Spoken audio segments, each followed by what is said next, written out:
Terima kasih Anda masih bersama kami dalam Berita Semarang. Bagi Anda yang baru bergabung, kami sajikan kembali 3 berita utama pagi ini. Kasus COVID-19 di Kota Semarang kembali meningkat. 18 pasien dinyatakan positif terpapar COVID-19. Buruh tani perempuan yang ditemukan tewas di perkebunan karet di Brebes dipastikan korban pembunuhan. Warga terdampak proyek tol Solo Jogja mendadak menjadi jutawan hingga miliarder setelah menerima uang ganti rugi.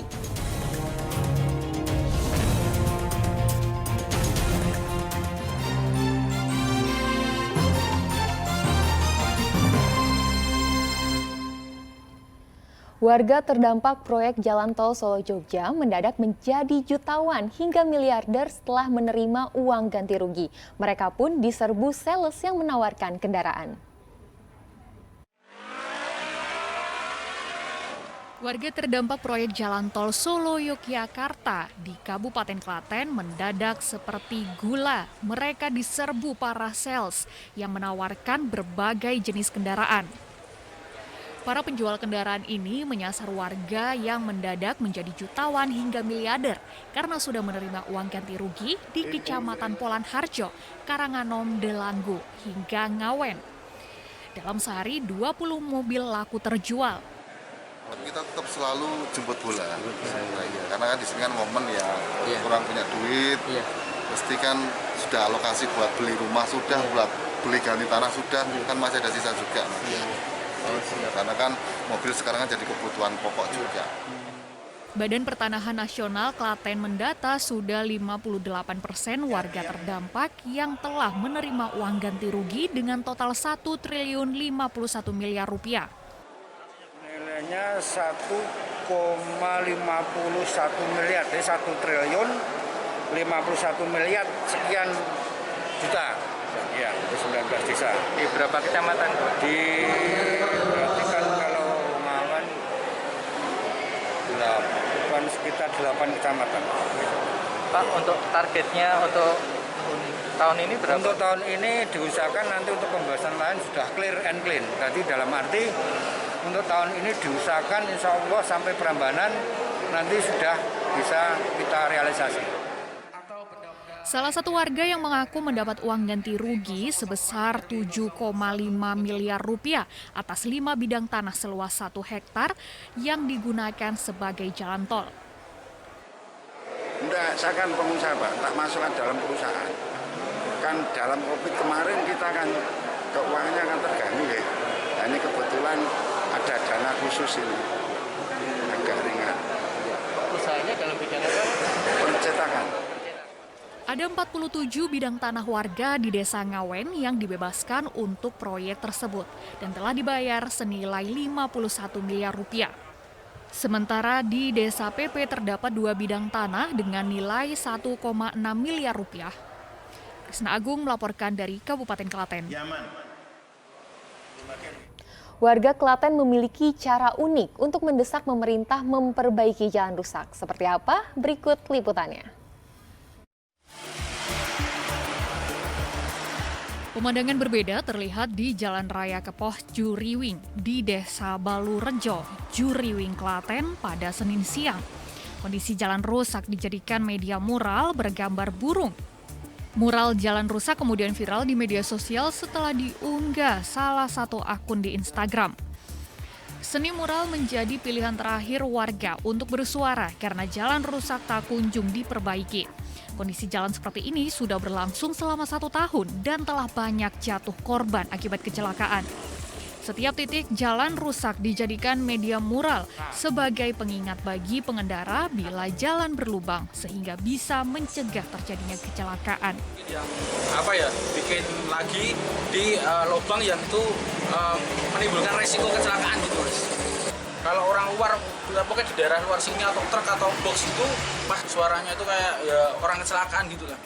Jalan ini sebenarnya sangat strategis karena menghubungkan Kabupaten Klaten dan Sukoharjo. Pihak kecamatan merespon cepat aksi warga dengan mensurvei jalan agar segera diperbaiki.